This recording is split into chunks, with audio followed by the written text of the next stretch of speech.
I'm Katie. Hi, I'm Camilla. And welcome to You're Gonna Be Fine, the self-development podcast with a chatty twist. Please know that we are not professionals, just regular girls sharing from our own journeys to hopefully educate, motivate, and inspire you on yours. So if you're dealing with something serious, please speak to a professional because at the end of the day, they are the experts, not us. If you are enjoying the podcast, please rate, review, subscribe, and share with someone who you think would enjoy it. It helps us more than you know to reach more gorgeous people just like you. With that being said, enjoy the episode and remember, whatever it is, You're gonna be fine.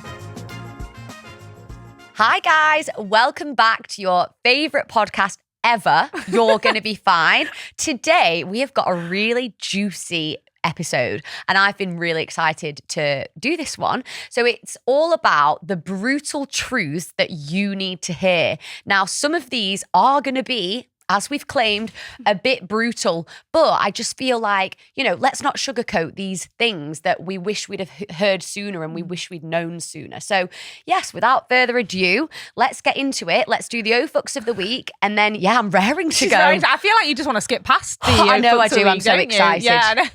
There are some, good reality checks that are going to be served today. Sobering. Yes, very sobering. Confronting. Yeah, I really enjoyed the research behind the episode, actually.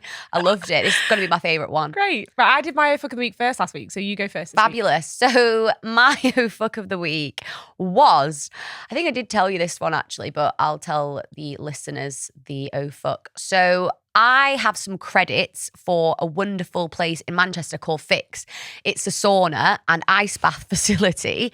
Anyway, obviously we did an episode about overwhelm last week and this all kind of plays into me being overwhelmed, dropping the ball with things. So anyway, got some free credits from Fix and I absolutely love it there. You can go for a 90-minute session, which is called free flow, and you just kind of go at your own pace. So you get 90 minutes. Anyway, I'm running behind already. So I've got about 60 minutes in the place and I just call them and I say, I'm running behind. Like, I've just had some client disasters and had to navigate through that. Anyway, they're like, that's fine. Anyway, I get to Manchester and I'm like, fuck, I've forgotten my bikini, which obviously you wear to go in the sauna and the ice bath. Like, what a stupid girl. I've been before, brought my bikini, it's just a normal thing that you do. So I've literally got nothing. I've got a pair of jeans and a top. So I'm like, do I sit in the sauna and in the ice bath? In jeans. Do you know what I mean? Oh my God, I can't think of anything more Exactly. traumatic than being in a sauna in jeans. Yeah, exactly. Hell on earth. So I've got this little crop top on and these jeans. So I'm thinking, what the fuck do I do? I've got 60 minutes as it is. Yeah. So I'm thinking, right, I either go to Primark, end up getting completely distracted and go on a shopping spree because that's just what I'm like. Anyway, I thought, oh, I know. So I walked to Oxfam, which is down the road. First, I walk in, I'm like, hey, I'm running because I'm literally late. I'm hey, any bikinis? And the woman's like, no, sorry, check the one down the road. There's another one. So I run. And I'm like, hey, have you got any bikinis?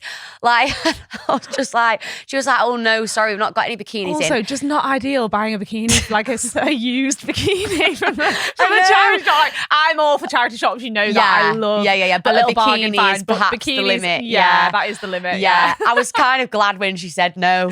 Anyway, out of the corner of my eye, I see these really ugly black lycra cycling shorts, $4.99. And I just thought, I'm going to have to buy those. Anyway, so I buy these $4.99 cycling shorts. I can actually put a picture. I keep promising to put things in the show notes. Oh my God, I literally thought that yesterday. I was listening back, so we've got liars. revisions, and we keep saying, oh, put it in the show notes, and then we forget. We never do. What we'll do is we'll put it on our Instagram. So there's an incentive to follow our Instagram. It's easier to do that. So sorry for promising that and then never doing it. That's one of my pet peeves when people don't do what they say they're going to do as well. Over-promising, under-delivering. Yeah. Stunning. Sorry about that. So anyway, I wear these little cycling shorts. They're the perfect fit, I must say. But they are hideous. Give me a massive camel toe as well. And obviously I'm expected to take content in these. So I'm like... I bet they were like, no, you're all right, love. Yeah, so I've not posted it yet. I am going to post it next week. So by the time I get back to the bloody fix, I've got about 25 minutes anyway. So by the time I got changed, and I'm just like, oh, and I'm stressed. I bet you needed the sauna to I needed the unwind sauna, but after I the still stress. couldn't relax because I had to like take content and I just was like, oh my God, this has just been a palaver. I just shouldn't have like said that I was going to go, but I wanted to like make the most of the credits and also like, you know, do what I said I was going to do, which was take content for them. Yeah. But yeah, the cycling shorts, I got them out the other day and I was like, these bad boys, I need to at least give them another run out but $4.99, I mean, I've got my money's worth. So yeah, that was my fuck. And it goes hand in hand with just like being overwhelmed and just like being poor with time management. Very creative. Thank you. Yeah, very creative. You thought on your feet there. Yeah, so quick. And I wasted no time. And I was also very self-aware because I thought I can't be trusted to go to Primark and buy a bikini. Yeah, that's good. I know you'll get distracted and have like 2 minutes in your cycling shorts in the sauna. Yeah. I'm just glad you didn't just think, fuck it, and go in jeans. I mean, you wouldn't have been here to have told the tale. You'd be dead somewhere because you'd have died of heat exhaustion and 100%. It would be jeans horrendous. in a sauna. Yeah. Oh, I can't even do jeans in like 21 degree heat. Just makes me feel the sick. crop top obviously was the only thing that I had God, to wear saving after grace.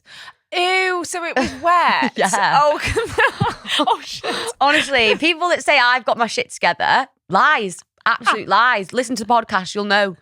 It's all just a farce. It's great though, because the fucks of the week are coming in thick and fast with you. I've got so many. Yeah. Honestly, why are we not doing more episodes? Yeah. Like, seriously, what was yours? My fuck of the week was a bit of a delayed reaction one, really. Okay. So basically, a few months ago, I was driving this has a bit of context actually. So basically, we have one car at the minute because James drove his car to London and somebody smashed the back window in. Which is a nightmare. So it's in the shop. So we are sharing the other car. And I drove it months ago in Manchester. And I was on the phone to my mum, yap, yap, yap, yap, yap, yap, yap, yap, yap, yap. And I just heard this boom. And I was like, ooh. Anyway. Yeah. Yeah, I love that. Making my way downtown. It's like in the car. Pothole princess. That's a problem for future Katie. Yeah. So I drove home and I thought, was that me? Because the beepers didn't go. So I was like, oh, maybe it wasn't me. Yeah, I don't know. optimistic. Yeah. So anyway, months and months go by. I don't hear anything of it ever again. And then the other day, James comes in. He goes, babe, have you seen this like din on the back of the car? And I was like, fuck. Oh, no. I was like, no, I don't know. And he was like, well, it wasn't me, was it? And I was like, well, it might have been you. Power of elimination. So anyway, I got found out. I dinted the back of the car. So Boys James was take like, that very seriously. Yeah. I think us girls were just kind of like, oh well, whoopsies. nobody Whereas died. boys are like, it's very serious. It was funny actually because we obviously were sharing the car since we don't have the other one. And James, we were driving the other day and he was like giving me a bit of a lecture, if you will, on curbing the alloys. And he goes, so basically you've just got to be careful, you know. And I was like, yeah. And I went, listen, I've never curbed the alloys ever. So I know I've dinted the back. Okay. Yeah. I'll take that. That was me. Self-aware, accountable, got it. But I have never curbed the alloys. So I don't need a lecture on that. Thank you. Great. Oh, I and love he the goes, tone. and he goes, well, anyway, and he curbed the alloys. You know, when you're in a moment, you just go, Thank you, Lord Jesus. Yeah. I was like, the timing couldn't have been more stunning. And do you know what made it even better? We were on a country road. Where are there ever curbs on a country road? It was like the universe just popped one up temporarily to teach him a lesson. And then he went, and he was like, where did that even come from though? So then we were kind of laughing because he was like, that was actually but you so were ridiculous. laughing and going, but I was literally like, yeah, you know, and it just smug. feels so good to be smug. Yeah. I love that. You deserve that moment, darling. Thank you. Yeah, I love that. Great. That reminded me of that meme where it's like two best friends just supporting each other, like being gaslighting the unhinged. other. Yeah. That is us too. So yeah, that's my fuck of the week. Love that. And without further ado, shut up. She's like, and let's crack on. So truths. I feel like the first one's probably the most brutal that maybe I have to say.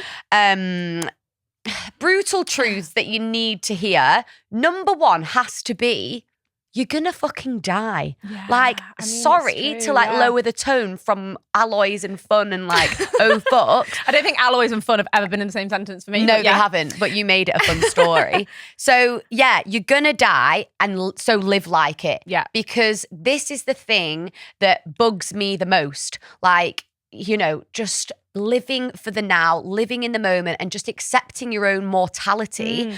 Because so many people, and I get it, we just think that it's never going to happen to us. Somehow we think, and I think it, that we're going to cheat the system and death won't happen to us. It happens to other people, not us, because we just have never experienced, unless you've had a near-death experience, you just kind of think you're immortal. Yeah. Which I think is a really dangerous way to live.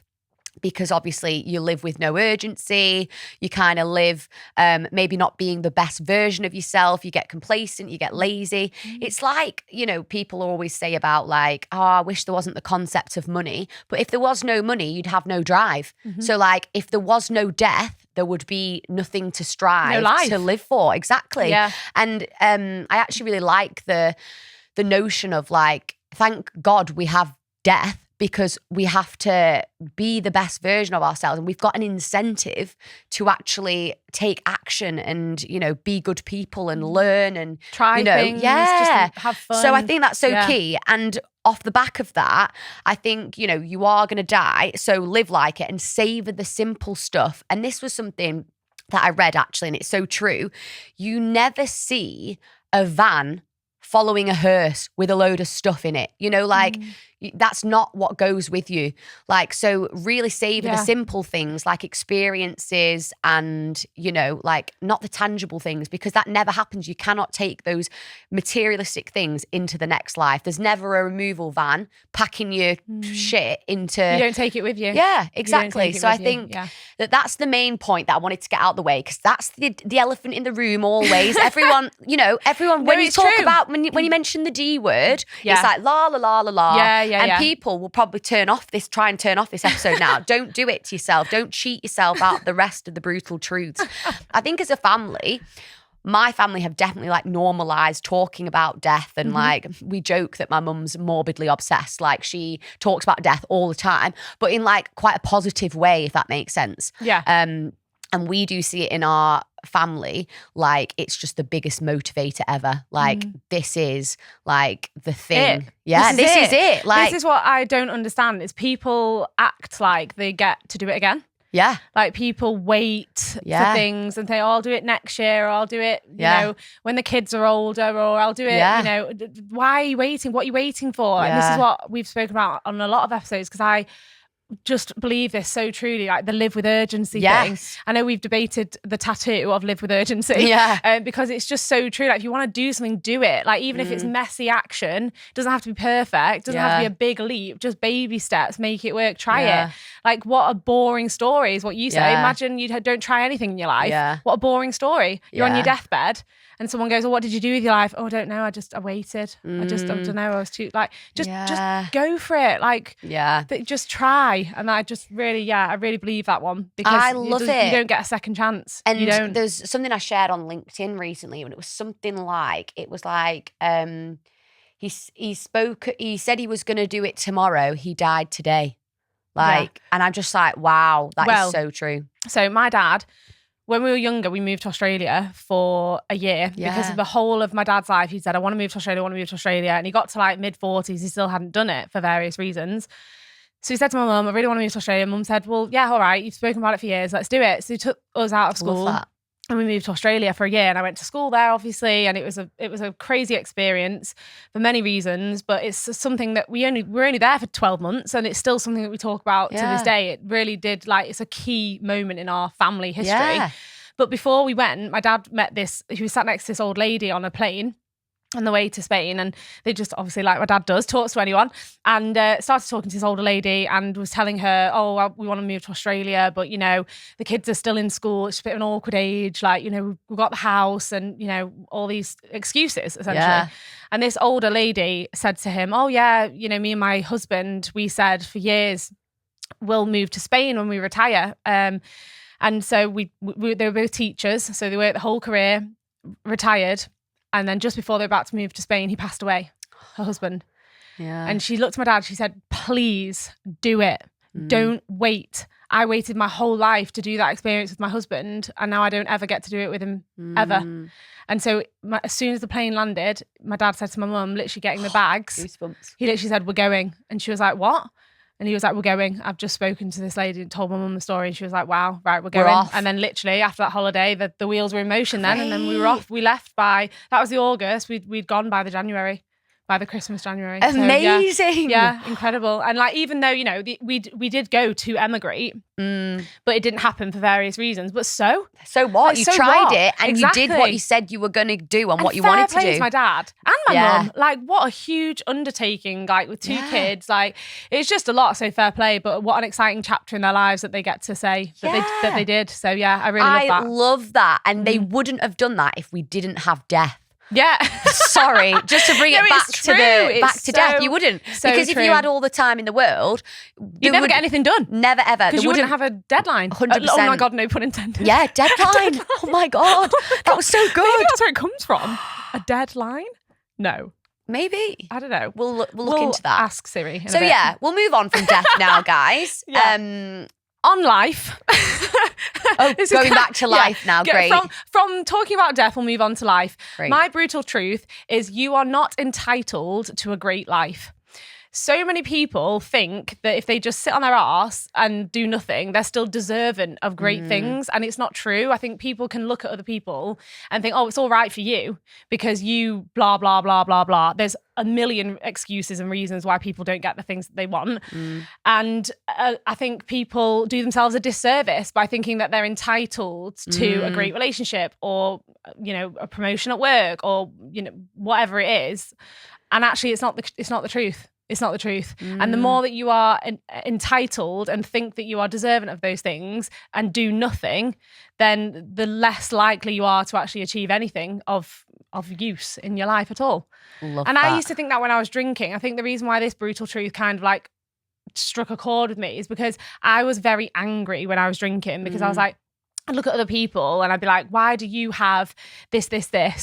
And actually like, well, I was the one who was like sticking in the same patterns, really, really negative. Like my vibe was so low. I didn't call anything of positivity in because my mindset was dog shit. Yeah. Like, and then obviously once I started working on myself, all of a sudden you realize that nothing is given to you on a plate. You have to work for absolutely everything.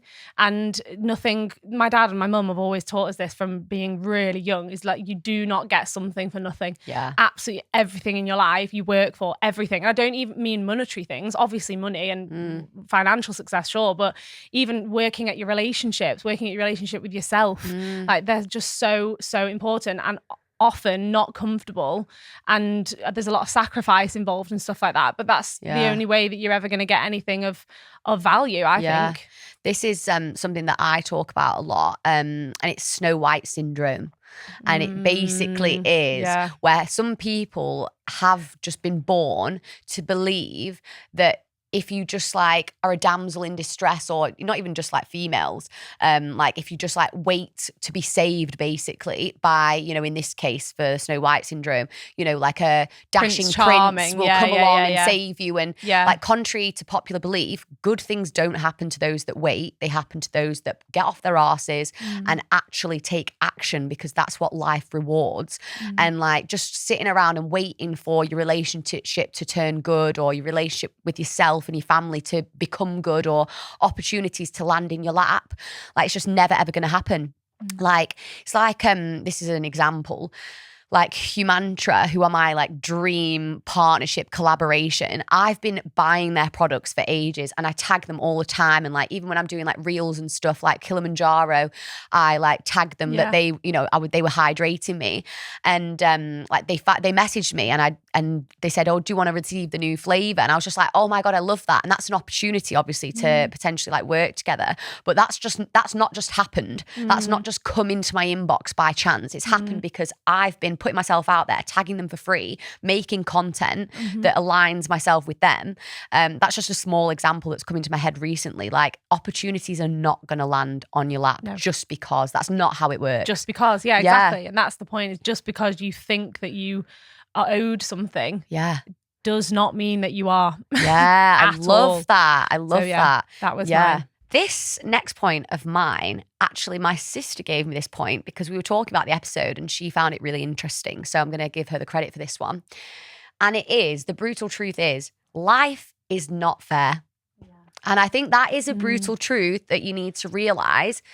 regardless of how much you try and control life and its outcomes, sometimes life is just not fair, and I don't think, and that's where I struggle with the whole like everything happens for a reason, because if a tragedy strikes, like I just really struggle with that correlation to like, well, that's happened for a reason, like shit happens just because it's shit. Shit happens because it's shit sometimes. Yeah, it does, yeah. And life is just not fair. And as soon as you accept that truth that it isn't fair, you kind of just allow yourself the headspace to not like think about why it's not fair. Like, why has that happened to me? That's so unfair.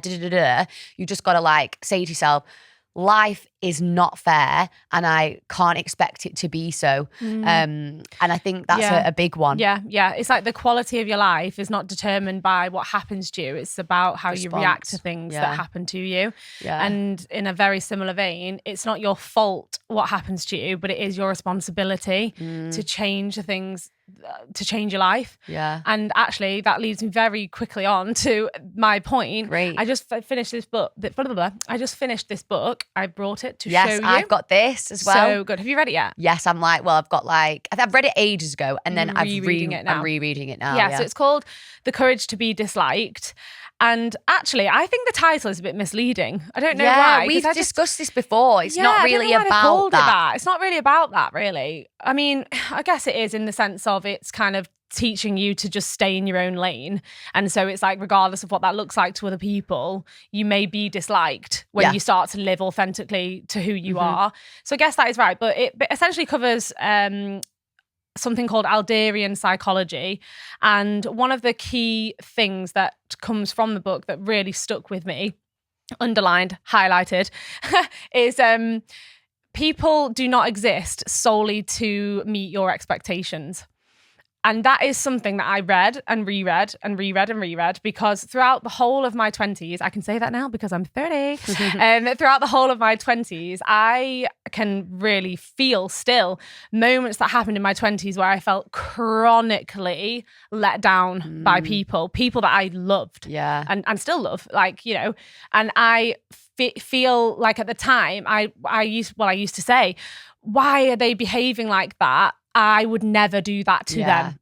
And that is just a line I would constantly say. It's like, I don't understand it because I would never behave in that way. I would never treat them that way. But obviously, through me saying that and feeling that and believing that, it just caused me more pain because I was trying to control someone else's outcome. Like in the book, they talk about something called life tasks. So everyone in life gets their own life tasks. And the biggest cause of problems in people's lives is people trying to control other people's life tasks. So essentially what they're saying is you have your tasks. It's your responsibility to explore your own tasks and complete your own tasks. Drink every time she says tasks. And actually the biggest cause, in fact, not the biggest cause, they argue that the only cause of problems in people's lives are interpersonal relationship problems. So if you think about any problem you have in your life, you could relate that back to another human being. And then what it causes is, and we see this a lot in modern society, is people isolating themselves from relationships because they don't want to have the uncomfortable conversations or situations that may cause them harm. And so going back to the first point of it's not other people's job to solely satisfy your expectations, it essentially means that you need to learn to let go of other people's actions and behaviors and only control your reaction and response to things, which is hard. And it's so hard. I'm so much better at it now, but I still have moments where I'm like, oh God, I can feel it inside me, like, oh, I wouldn't have done that. But I'm not them. That's their journey. I can only react the way that I choose to react in line with what's happened. So that was actually one of mine as well. No way. Shock. It was the brutal truth is, don't expect the behavior that you would give out from others, because we're all so different, and you will waste a lot of energy trying to explain to people, why you would have done it a different way, because you can't control their brain and their like actions. You just can't. And someone is going to come at something so differently to you. And I really struggle with that because, like you said, in friendships, in relationships, I just think, I just can't understand why you would do that when I would just never, ever do that. And I'm just like, and you can't help but feel really frustrated at that. But it's a truth and a brutal truth that the sooner you stop trying to control other people's actions, you free yourself a lot of headspace. Yeah, so that is definitely I'm the glad word. that we've mentioned that one because that's been a game changer for me and it's something that I am actively working on. This one as well, I think is really key to mention. You do have time, it's just not a priority. Yeah, oh my God, this is so true. But no one wants to hear it. No one wants to hear it because everyone's like, no, I've not got time. Yeah, I haven't got time to go to the gym. I haven't got time. Yeah, it's just not a priority. You have got time. You have got time. It's just not a priority. And be honest with yourself and say, come on now. Come on. Come on. And we love you, but come on. I've started being really honest with myself. In fact, even when I'm saying it, and I bet it's really annoying because when Sam says, I haven't got time, I say, you have got time. It's just not a priority. And he's just like, no, I've not got time. I'm like, you'll come round to it soon when you've listened to this episode. So I say to myself, right, okay, I have got time now, but this is not a priority for me. Simple as that. And when you say that out loud, you then feel guilty that it's not a priority. And then you do it. You find time to do it. So I thought that was a really good one. And something that we do need to hear from time to time. And I know there will be someone here that, they've got 3 kids and and I understand that. I really do. But you would be able to say it was journaling and you say, I haven't got time to do that. It's 10 minutes. You do have time. You just don't really want to do that journaling if you really want to do that, you'd set your alarm 10 minutes before. 10 minutes before. Or it's the same like people say about meditation or the gym, or there's so many, there's a million excuses for everything, isn't there? It's just, that's so true. It's just difficult. The hardest thing is to be brutally honest with yourself. I know we're talking about brutal truths, but having that ability to actually just look at yourself in the mirror and go, do you know what? Come on. Yeah. Come on. I am sick of your shit here, love. Come on now. That's a skill. Yeah. So we should all practice that. Yeah. So good. The last one that I wanted to mention, and we have actually touched on it a little bit, but this kind of just nails it in a little bit more. So nobody's coming to save you, which is kind of what we touched on. If it's going to be, it's up to me. And I love that saying. I can't remember who I stole that from. It's not a Camilla original. Disclaimer. But I think that's a really nice way to end the episode. And I just wrote a note actually, which I really like. Last night, I just could not sleep. I was like, oh my God, and this and this and this. But when it comes to, life being too short and obviously accepting the fact that we have only got one life and it's very short, don't feel compelled to finish books because life's too short. Do you finish books? No. If a book's shit, oh my God, why are on. you wasting your life? Agreed. It's like anything in life. If your relationship's shit, if a friendship's shit, if a job's shit, if a book's shit, if a cinema, film, whatever you call it, shit. I've walked out of the cinema before. Yeah, I'm the same. I cannot do it. I have to go. And that's what I want to kind of say to listeners. If your coffee is shit, put it in the bin and buy a new one. I did that the other day. I got a coffee and I was like, this is shit. It's my one coffee of the day. Life's too short. I'm going to get another one. Binned it. Thank you, next. Life's too short for shit relationships, shit coffee, shit books. You don't get a rerun, and time is so precious. Time is so precious. And I just thought, that is the best way to end on that episode, just to really reiterate those points. So hope you're not too depressed. But the message is, though, live your life. Absolutely. And spend your podcast listening minutes on You're Gonna Be Fine. 100%. And be honest with yourself. Share these truths. If you think these will resonate with a friend, a family member, a boyfriend, a girlfriend, whoever, then do share the podcast. It helps more than you know to help spread this gorgeous message that we've got. Thank you so much, guys. Thanks, see you next week. Bye.